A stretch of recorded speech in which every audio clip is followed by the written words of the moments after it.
তিনটি পদক্ষেপ নিলেই বেদখল জমি ফিরে পাবেন। বেদখল জমি ফিরে পেতে তিনটি পদক্ষেপই যথেষ্ট।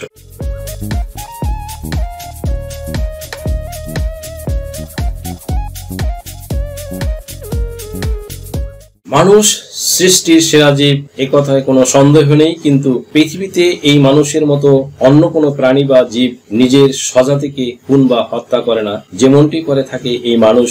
আজ আর না বলে পারলাম না, তেমনি আমাদের এই উকিলদের মধ্যেও কিছু উকিল আছে যারা স্বজাতীয় বা একই পেশায় থেকেও একে অন্যকে হিংসে করে। তেমনি আমাদের এই লাইনের কিছু কন্টেন্ট ক্রিয়েটর রয়েছে, তারা আইন বিষয়ক ভিডিও বানায়। তারা একটি ভিডিও আপলোড দিলে হয়তো 10, 20 বা 50 থেকে 100টি ভিউ আসে। খেয়াল করলে দেখবেন এরা আমার মনে হয় পান, বিড়ি আর চা, সিগারেট একত্রে সেবন করে। তাদের দাঁত, ঠোঁট আর মুখশ্রী দেখলে মনে হবে কোনো নেশাখোর। এরা ইদানিং জেলাসি করে আমার ভিডিওতে ব্যাড কমেন্ট করে থাকে, যাতে করে আমি ডিমোটিভেট হয়ে যাই। এরা আমার দেখা দেখি নতুন চ্যানেল খুলেছে। তাদেরকে আমি শুরুতেই বলে নেই যে ওয়েল ইউর ওন মেশিন ভাই, নিজের চরকায় তেল দাও না। তদ্রূপ কিছু ফ্যাসিস্টরা আবার নতুন রূপে মাথা চাড়া দিয়ে উঠেছে। ভিন্ন ভিন্ন জায়গা থেকে ভিন্ন ভিন্ন রূপ ধারণ করছে তারা। তার প্রমাণস্বরূপেই ইদানিং তারা আমার চ্যানেলের ভিডিওর নিচে ফ্যাসিস্টদের পক্ষ নিয়ে কমেন্টস করেন।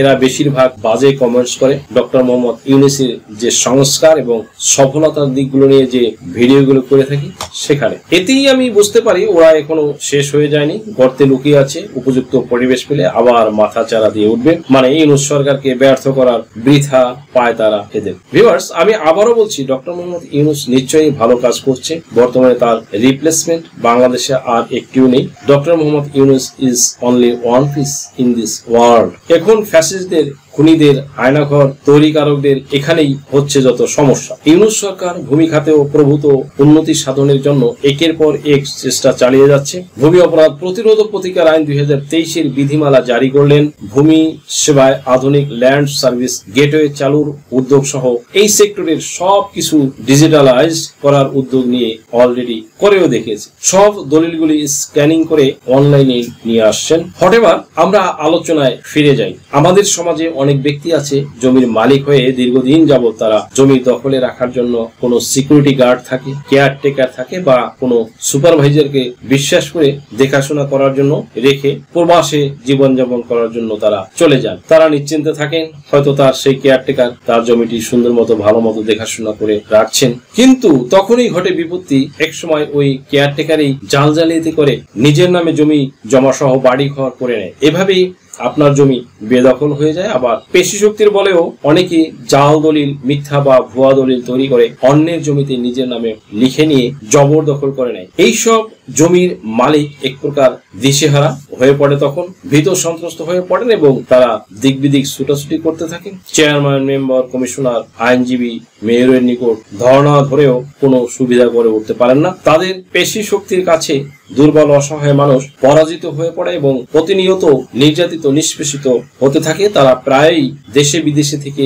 আমার কাছে জানতে চান, আমার ভিউয়ার্সরা, আমার অডিয়েন্স, আমার দর্শকরা, এখন তারা কি করবে। অনেকের প্রশ্ন থাকে যে আমার চাচা বাবার সম্পত্তি দখল করে আছে, আমার মায়ের সম্পত্তি আমার মামারাও দখল করে আছে, কি করব আমরা? আমার প্রতিবেশী আমার সম্পত্তি জোর করে দখল করে আছে, কি করব আমরা? আমার সেই সকল অডিয়েন্সদের উদ্দেশ্যে পরে একটি কথাই বলতে চাই যে আপনারা এই পরিস্থিতিতে হতাশ না হয়ে, চিন্তিত না হয়ে, মাথা ঠান্ডা রেখে মাত্র 3টি পদক্ষেপ নেবেন, আপনারা শান্তিতে থাকতে পারবেন, আপনাদের জমি সুরক্ষিত থাকবে। ফার্স্ট অফ অল, প্রথম যে পদক্ষেপটি হচ্ছে নির্বাহী ম্যাজিস্ট্রেটদের কার্যক্রম। নতুন ভূমি আইন তথা ভূমি অপরাধ প্রতিরোধ ও প্রতিকার আইন 2023-এর অবৈধভাবে জমি দখল প্রতিরোধ করার জন্য বা বন্ধ করার জন্য নির্বাহী ম্যাজিস্ট্রেটদের দ্রুত পদক্ষেপ নেওয়ার ব্যাপারে ক্ষমতা দেওয়া হয়েছে। যে বা যারা অবৈধভাবে যদি কারো কোনো জমি দখল করবে তাদের বিরুদ্ধে নির্বাহী ম্যাজিস্ট্রেটদের কাছে আবেদন করতে পারবেন জমির প্রকৃত মালিক, এবং সেটা নির্দিষ্ট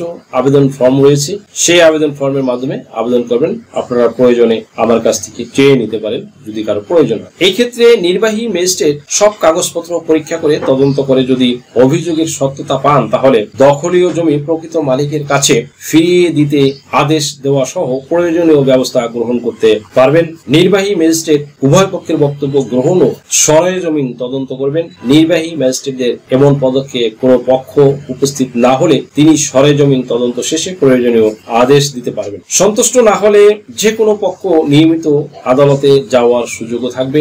আইনের কঠোর এই পদক্ষেপের ক্ষেত্রে নির্বাহী ম্যাজিস্ট্রেটের জবাবদিহি রাখারও ব্যবস্থা প্রস্তাবিত আইনে রাখা হয়েছে। বলা হয়েছে এই সংক্রান্ত আবেদন 3 মাসের মধ্যে নিষ্পত্তি করতে হবে। প্রযোজ্য ক্ষেত্রে দখল পুনরুদ্ধার করতে হবে। মনে রাখবেন, এই ক্ষেত্রে যদি কোনো নির্বাহী ম্যাজিস্ট্রেট ইচ্ছাকৃতভাবে আবেদনকারীর প্রতি অবহেলা বা অসহযোগিতা করে তার বিরুদ্ধে বিভাগীয় ব্যবস্থা গ্রহণ করা যাবে। তবে এই ধরনের বিরোধে উপযুক্ত কোনো দেওয়ানি আদালত থেকে আদেশ এলে তা প্রাধান্য পাবে। নির্বাহী ম্যাজিস্ট্রেটের দেওয়া আদেশ অমান্য করলে বা আদেশ বাস্তবায়নে প্রতিবন্ধকতার সৃষ্টি করলে দায়ীদের 2 বছর পর্যন্ত দণ্ড দেওয়ার বিধান রাখা হয়েছে। এই ক্ষেত্রে 2009 সালের মোবাইল কোর্ট আইন অনুসরণ করতে হবে। একই সঙ্গে প্রস্তাবিত আইনে সরল বিশ্বাসে কৃত কাজের জন্য দায়িত্বপ্রাপ্ত কর্মকর্তাদের সুরক্ষার কথাও উল্লেখ করা হয়েছে। এক্ষেত্রে তাৎক্ষণিক জমিতে যদি কোনো জবরদখলকারী ইনস্ট্যান্টলি কাউকে অবৈধ উচ্ছেদ করতে আসে তাহলে দ্রুততার সাথে থানায় ও সেনাবাহিনীদের জানাতে পারেন, কারণ সেনাবাহিনীদের এখন ম্যাজিস্ট্রেসি পাওয়ার দেওয়া হয়েছে। মনে রাখবেন, এটা কিন্তু পুরাতন কোনো ইস্যু হলে চলবে না। শান্তি শৃঙ্খলা বিঘ্ন করে কারো জমি ইচ্ছাকৃতভাবে পেশি শক্তি খাটিয়ে দখল করতে আসলেই কেবল থানা সহ নিকটবর্তী দায়িত্বরত সেনা ক্যাম্পের ইনফর্ম করে দায়িত্বপ্রাপ্ত যে অফিসার রয়েছেন, যে মেজর বা কর্নেল, তাকে এই বিষয়টি ইনফর্ম করতে হবে। ইনফর্ম করলে তারা দখল পুনরুদ্ধার বা দখল বহাল করে দিবে। সেকেন্ড থিং, দ্বিতীয় যে বিষয় সেটি হচ্ছে যে আপনি কি জমি থেকে বেদখল হয়েছেন, জমির ধারে কাছেও ঘেঁষতে পারছেন না, এমন হয়ে থাকলে দ্রুত নির্বাহী ম্যাজিস্ট্রেট আদালতে 145 ধারায় মোকদ্দমা দায়ের করতে পারেন। এই মোকদ্দমায় উভয়ই, অর্থাৎ জমির মালিক ও জমির দখলকারী উভয়ই মোকদ্দমা করতে পারবেন। এই মোকদ্দমার মূল প্রতিপাদ্য বিষয় হলো দখল প্রমাণ হয়, কোনো কাগজপত্র প্রযোজ্য নয়। তবে দুজনের মধ্যে পার্থক্য হচ্ছে একজন আসল মালিক আর অন্যজন হচ্ছে নকল মালিক। একজন জাল দলিলের বলে মালিক, অন্যজন দলিলের বলে মূল মালিক। সুপ্রিয় দর্শক মন্ডলী, নিকটতম থানা এই বিষয়টির একটি তদন্ত দিতে পারেন। তদন্তটি দিতে পারেন ভূমি উপ পুলিশ কমিশনারকে। তিনি তদন্ত সাপেক্ষে রিপোর্ট দিবেন এই গ্রাউন্ডস এর উপরে ভিত্তি করে যে জমিতে 1 নম্বরে কে জমিতে জোর করে দখলে আছেন, জমি কার ছিল, এবং 3 নম্বরে দখলে যে ছিলেন জমি তার ছিল ঠিক আছে, কিন্তু তাকে জোরপূর্বক দখলচ্যুত করা হয়েছে কিনা। এই তদন্ত প্রতিবেদন পাওয়ার পরে রিপোর্ট হতে পারে আপনার পক্ষে কিংবা তার পক্ষে, রায় ডিগ্রি হতে পারে। জমি দখলকার যদি দখল করে 145 ধারা দিয়ে দেয়, তখন ভূমি উপ কমিশনার যদি রিপোর্ট বিপরীত রায় ডিগ্রি দেয় 145 ধারায় দখলকারীর পক্ষে গেলে তখন আপনি কি করবেন। তৃতীয় পদক্ষেপ হবে এটি সুনির্দিষ্ট প্রতিকার আইন 1877 এর অধীন 42 ধারায় ঘোষণামূলক মোকদ্দমা করবেন। আইনজীবী তখন 42 ধারায় এটা করতে কিন্তু আপনার জমির মালিকানার মামলা করতে হবে। সব ডকুমেন্টস নিয়ে তখন মামলা আপনার পক্ষে রায় ডিগ্রি দিলে তখন আদালত আপনাকে ঘোষণা করে বুঝিয়ে দিবে। পেশি শক্তির ভয়ে হাত গুটিয়ে বসে থাকলে কিন্তু পাবেন না, তাহলে জমি হারাতে পারেন। চাকুরির ক্ষেত্রেও 42 ধারা মোতাবেক ঘোষণামূলক মোকদ্দমা করেও জমির দখলও হারানো, চাকুরিও ফিরে পাবেন। ভূমি সালিসি বোর্ড জমির ভোগ দখল, সীমানা নির্ধারণ বা যৌথ সম্পত্তি ভাগ বটোয়ারা সম্পর্কিত বিরোধ নিষ্পত্তির জন্য ভূমি সালিস বোর্ড গঠনের প্রস্তাব করা হয়েছে। আইনে সংশ্লিষ্ট পক্ষগণের বক্তব্য এবং কর্তৃপক্ষের কাছ থেকে তথ্য ও প্রতিবেদন সংগ্রহ করে বিরোধ নিরসনে আদেশ দিতে পারবে বোর্ড। পক্ষগণের সম্মতি সহ বোর্ড থেকে আদেশ প্রকাশ হলে সংশ্লিষ্ট বিষয়ে বোর্ডের আদেশেই চূড়ান্ত হবে।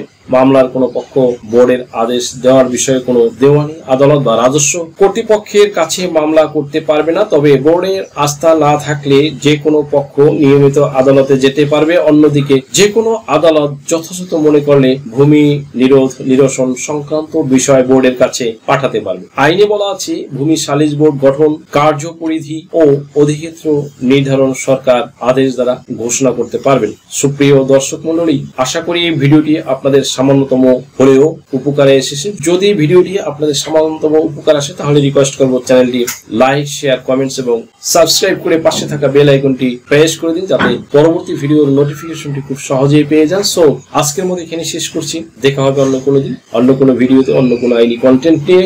সেই পর্যন্ত সকলে ভালো থাকুন, সুস্থ থাকুন, নিরাপদে থাকুন। আবারও সবাইকে ধন্যবাদ জানিয়ে এখানে শেষ করছি। আল্লাহ হাফেজ।